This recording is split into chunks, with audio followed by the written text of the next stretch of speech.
deducted the point in round number 4. He got knocked down in round number 1. Bob Papa, Lennox Lewis, Max Kellerman, and the aforementioned Harold Letterman ringside in Biloxi at the Beau Rivage. Andre Berto, 23-0, 19 knockouts in the green trunks, defending his belt against 27-year-old Luis Collazo out of Brooklyn, 29-3 with 14 knockouts. Look at the left eye of Andre Berto. It's starting to really show the wear and tear of this fight. Berto begins each round looking sharp and crisp and landing his punches, but class tells over time. And so far as the rounds have progressed, Collazo's class has told. Looks like Collazo's a little bit winded now, more than halfway past the fight, and it's showing on him a little bit too. Well, Berto's landed a couple nice hooks to the body, just missed with a right cross. Collazo not throwing punches. Yes, for the first time, Collazo also looks like this battle is taking a toll on him physically.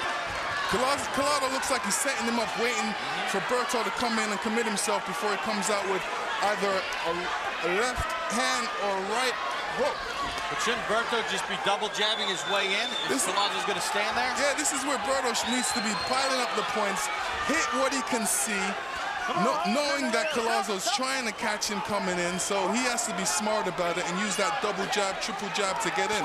He's opened up a cut over Collazo's left eye this round. Collazo's making a big mistake against a puncher like Andre Berto, because he can come out with an explosive punch at any given time and catch you. Berto needed something to turn this fight around. Maybe he's found it here in the 7th. Collazo fans try to rally Collazo. The Berto fans will get in full throat.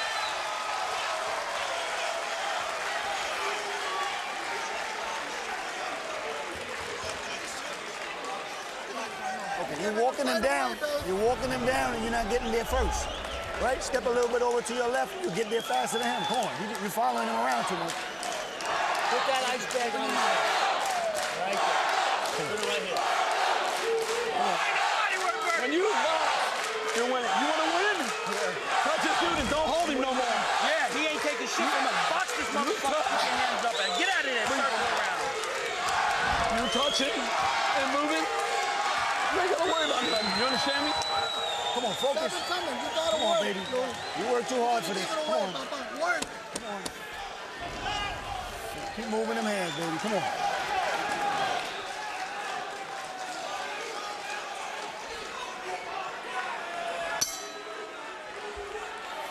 Round number 8 begins for Andre Berto and Luis Collazo. You saw the cut on the left eye of Collazo. It's in a lot worse position than the cut on Berto's eye.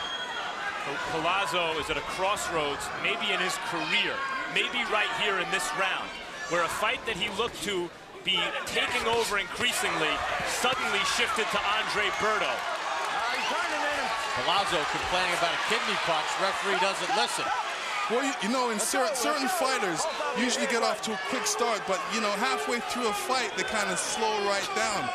I remember my fight against Frank Bruno. Frank Bruno came out and he threw a lot of combinations, good punches, but, you know, after the 6 rounds, that's when I started to take charge. Well, Collazo lost tough to Ricky Hatton, hurt himself against Shane Mosley. This is the 3rd time he's in against a top fighter, an elite fighter, and or one perceived that way. And at a certain point, people aren't going to want to hear, well, he lost in a tough fight. This is a really important moment in Collazo's career right now. And we showed you the CompuBox numbers in between rounds. Berto landed 78% of his power shots in the last round. Collazo just didn't throw punches. Only threw 40. And again, he's not throwing punches. It's tough to figure out what the motivation well, I think you caught it last round, Bob. Berto concentrated on Collazo's body early, and it seemed to pay dividends. Berto trying to pick his shots right now. Collazo has allowed Berto to get into the rhythm that Andre Berto wants. Meanwhile, Berto is showing an extra dimension to his game here, which we saw flashes of in his fight against David Estrada. Being able to rally in a fight in which he's been hurt, and when it looked like it wasn't his day and it wasn't going his way. Well, Berto's doing a good job by placing his shots to the body, which is important at this moment in time in the fight, because this is what's going to take all the energy out of Collazo, and it seems like it's, like you said, Max, working dividends. Thunderous body shots by Berto, and that's the reason why Collazo is slowed down. You know, this welterweight division, Floyd Mayweather retired. At the very least, he's extremely inactive right now. Everyone else in this division, everyone who's considered a top fighter has lost. There are no undefeated fighters. They're too evenly matched. They're too good. If Berto gets away with a W tonight, he will have really made a statement. According to CopyBox, Berto has almost landed as many punches as Collazo has thrown. To this point, Collazo has thrown 27. Good right hand by Berto. Rocks back the head of Collazo.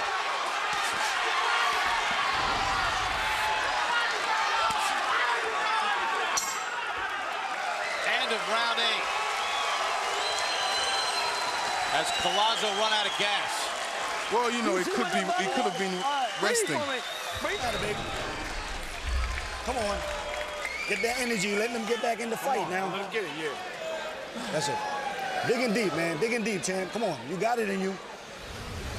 And you ever see a good left jab by Berto. This is the punch that actually cut Collazo on that left eye, you can see right there.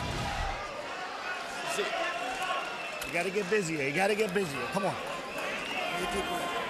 Suck it up. Bite down, man. Come on. One more. This is it, Lou. No tomorrow, baby. That's right. Come on. He's hurt to the body. Ralphie, up that leg. He's hurt to the body. You want to win this? Keep working. Don't work too much. All right, well, don't give me bull. Now, you could make the case that Berto has won the last 4 rounds. You could make that case, although one of those rounds I know that Harold did give to Collazo, but the tide of this fight has really turned in the favor of Berto, and he's done it with body work and staying out of the point is wheelhouse that of Collazo. He found something. He was looking for something, and he found it. And maybe the best example of that in boxing today is Joe Calzaghe, who, especially against Mikkel Kessler a couple of years ago, was able to dial it up past where you'd expect he could when Kessler demanded more of him. Here, Collazo is demanding more of Berto, and Berto is adjusting and giving more. That extra dimension is part of the star quality, it's part of the package that the boxing world is looking for to fill that vacuum at the top of the sport, left by De La Hoya and Roy Jones's decline. Let's see if Luis Collazo now can answer. He's trying to buy another point. The way he looked at the referee, like, look, he's holding me.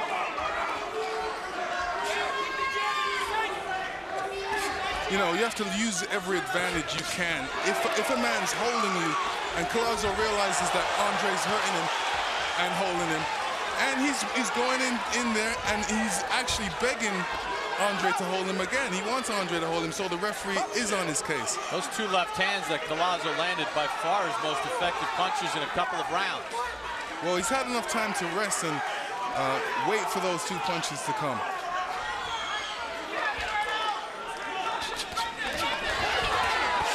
Short left, Berto counters. Berto figured out a couple rounds ago that all those body shots that Collazo was hurting him with were a good idea. Started throwing body shots of his own, and that turned the tide of the fight, as you mentioned, Bob. Also, what Berto did, he started moving around the ring a little bit and not being a sitting target for Collazo. Well, now Collazo's going back to work here a little bit. The hallmarks of a great fight are constant shifts in momentum, where the ending is difficult to determine. And here we see Collazo rallying back and hurting Berto and changing, it seems again, the momentum of the fight. I wouldn't say he's hurting Berto. I would say he's out punching him, he's piling up the points. Berto's in a position where he shouldn't even be taking these punches. He should